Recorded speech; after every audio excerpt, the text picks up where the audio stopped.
Our today's topic is cervical vertebra. Cervical vertebra are the part of the vertebral column. So there are total 26 vertebra present in the vertebral column. Out of the 26, 7 are the cervical vertebra, 12 are the thoracic vertebra, 5 are the lumbar vertebra, 5 sacral vertebra unite and form the one sacrum, and 4 coccygeal vertebra unite and form the one coccyx vertebra. So out of the 26 vertebra of the vertebral column, 7 vertebra are present in the cervical region. So 7 vertebra present in the cervical region, it is the same or always same in number in case of all mammals. Out of the 7 cervical vertebra, 3 are the atypical cervical vertebra, number 1, number 2 and number 7, and number 3 to 6 are the typical cervical vertebra because they are having a common identifying feature, and atypical cervical vertebra 1, 2 and 7 having special identifying feature. That's why they are called as atypical cervical vertebra. Now this cervical vertebra having anteriorly, when we see from the side aspect of the vertebral column in the neck region or cervical region, anterior aspect of the all cervical vertebra is convex forward, that form the secondary curvature after birth. So the secondary curvature develop after birth about 3 to 4 months of age, when the infant starts or begins to straight its head. That's why this anterior aspect of all 7 cervical vertebra, it is convex forward. Now another common feature is sometimes cervical vertebra 7, transverse process of the cervical vertebra 7 is somewhat laterally downward, and it is directly or indirectly attached with the first rib, indirectly via fibrous band, and that form the cervical rib. So that is the common feature of the cervical vertebra. Now we discuss first of all typical cervical vertebra, external feature and some superficial aspect of the attachment of the typical cervical vertebra. So this one is the typical cervical vertebra. These all are the typical cervical vertebra. This one is the first atypical cervical vertebra. This one is the second atypical cervical vertebra, and these are the two C7 atypical cervical vertebra. This is called as the atlas, this is called as the axis, and this is called as the vertebra prominens. These three cervical vertebra, first, second and 7, we discuss next topic. Today we discuss about the typical cervical vertebra. First of all, we discuss about the common feature of all vertebra. That includes body, vertebral foramen, pedicles, lamina, spine and transverse process. This is the common feature of the all vertebrae. Now, how the cervical vertebra can be identified? Now all cervical vertebra, typical as well as atypical cervical vertebra, that can be identified by the commonest identifying feature, that is presence of foramen transversarium within the transverse process of the cervical vertebra. In case of thoracic vertebra, in case of lumbar vertebra, it is not present. So presence of foramen transversarium within the transverse process of all cervical vertebra, that is the characteristic feature of the cervical vertebra for the identification. Now, typical cervical vertebra are 3 to 6 in number. Now, first of all, this one is the body of cervical vertebra, particularly the typical cervical vertebra. It is the smaller one compared to thoracic as well as lumbar vertebra, and it is oval in shape transversely. So it is small, oval, transversely oval shape, and at the end of this transversely oval shape having a raised lips, that is called as uncal process. And in case of inferior aspect, it is anteroposteriorly concave, and raised ribs are present on the anterior aspect as well as posterior aspect. So that is right angle to each other. Now this raised lips or uncal process unite with the reciprocal raised lips of the adjacent vertebra and form the pair of synovial uncovertebral joint. also called as the joints of the Luska. Now on the superior aspect as well as inferior aspect of the typical or atypical cervical vertebra, that from the here there is a presence of intervertebral disc between the adjacent articular surface of the body of vertebra. There is a presence of intervertebral disc. So they form the median intervertebral joint. That is a secondary cartilaginous joint. Median intervertebral joint. Now from the body, next is vertebral foramen. Here the vertebral foramen is larger and triangular in shape because of the smaller body. This one is the anterior surface of, and this one is the posterior surface of body of typical cervical vertebra. This is the anterior aspect, this is the posterior aspect. Now from the body, posterolateral aspect, midway between the upper margin and lower margin, there is the origin of the pedicles, right and left pedicles. Then these pedicles again extend backward and medially. So these are the two right and left lamina. And this lamina fuse in the midline posterior aspect and form the bifid spinous process or spine. In case of typical cervical vertebra, the spine is bifid in nature. Now there are two vertebral notches can be formed due to the origin of pedicles from the posterolateral aspect of body, midway between the upper margin and lower margin.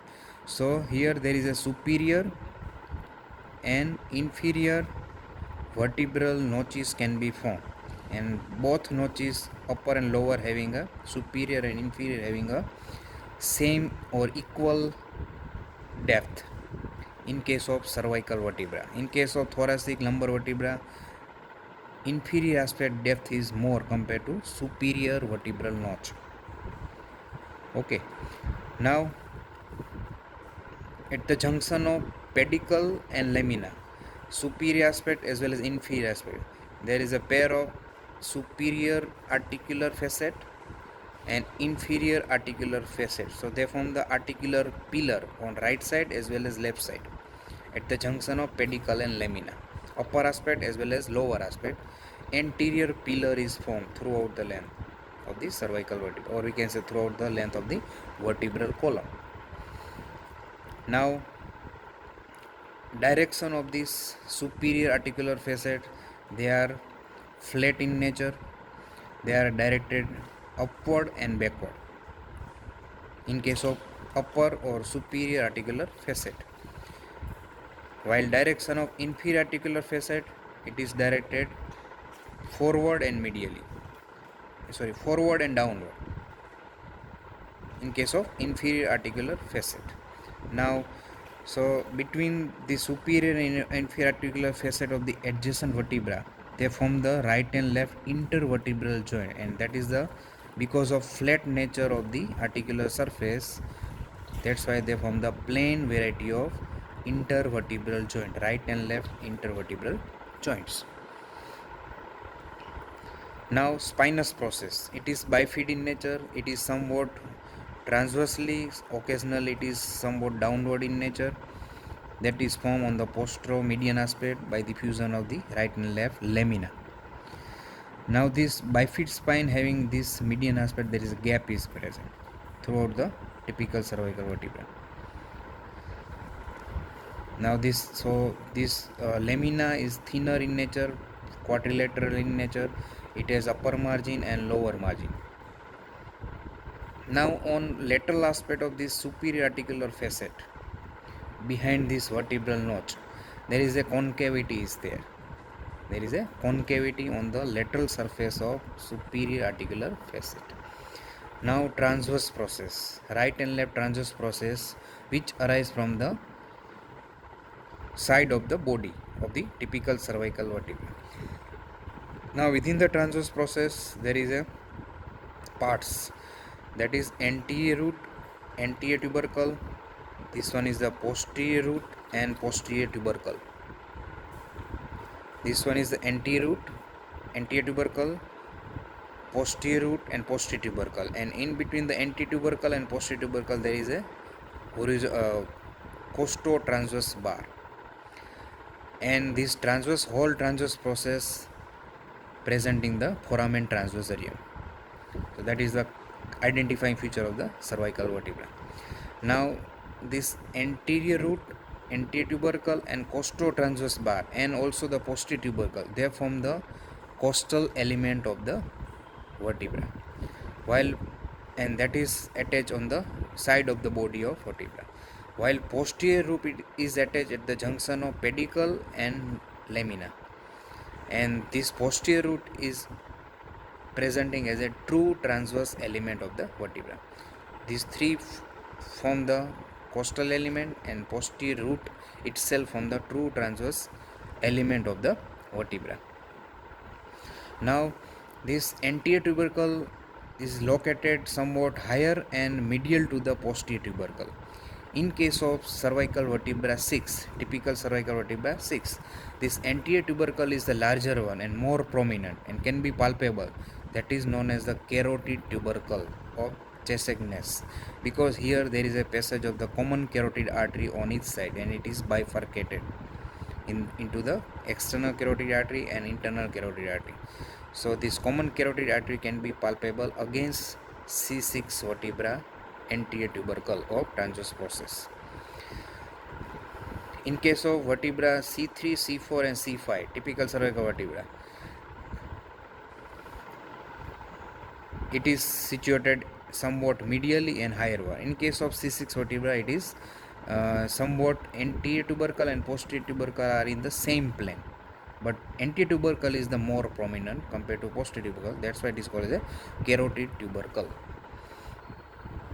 So this is about the external feature of the typical cervical vertebrae. Now superficial aspect of the attachment. In case of anterior surface and posterior surface of body, it provides attachment to the anterior as well as posterior longitudinal ligaments. Foramen transversarium itself provides passage of the, particularly the typical cervical vertebra provides passage of second part of vertebral artery, because first part of vertebral artery arises from the subclavian artery, then it from C6 vertebra onward it enters the foramen transversarium. That's why in case of typical cervical vertebra, it provides passage of second part of vertebral artery along with plexus of nerves around it and also the vertebral veins. They are passes through foramen transversarium. Then this upper or superior vertebral notch provides passage of the ventral rami of corresponding cervical spinal nerves. There is a peculiarity in case of cervical vertebra. In case of cervical vertebra, first cervical spinal nerve passes between skull and C1 vertebra, that is atlas vertebra, above the. In case of cervical vertebra 7, this cervical spinal nerve passes between first thoracic vertebra and inferior articular facet of the C7 vertebra.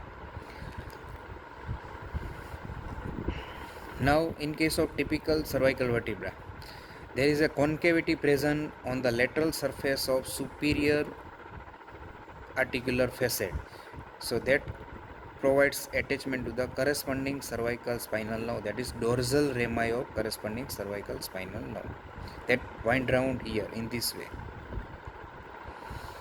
Now anterior tubercle of the typical cervical vertebra, that provides attachment to the three sets of muscle, that is longus colli, longus capitis and scalenus anterior muscle, while posterior tubercle provides attachment to the number of muscles of the back. Out of this number of muscles, three muscles having common attention, that is scalenus medius, scalenus posterior and levator scapulae. These three muscles are attached on the posterior tubercle of transverse process of cervical vertebra, particularly the typical cervical vertebra. Now lamina of the adjacent vertebra, they are connected with each other via the fibroelastic ligamentum flava, and this bifid spine, interior aspect of this bifid spine throughout the length of the cervical vertebrae, provides attachment to the ligamentum nuchae that extend from, in case of skull, on the occipital region, median aspect, there is a presence of external occipital protuberance. So from here there is a starting of the ligamentum nuchae. It is also elastic in nature and that extend up to the spine of the C7 vertebra. But in case of typical cervical vertebra, it passes through this bifid spine, inner aspect of this bifid spine. So that provides attachment to the ligamentum nuchae. And this vertebral foramen, triangular say vertebral foramen of the typical cervical vertebra, that provides passage of the cervical segment of the spinal cord and its three meninges, covering of the spinal cord. Three meninges, durameter, arachnometer and pyometer are passes through this. So this is about the typical cervical vertebrae. Thank you.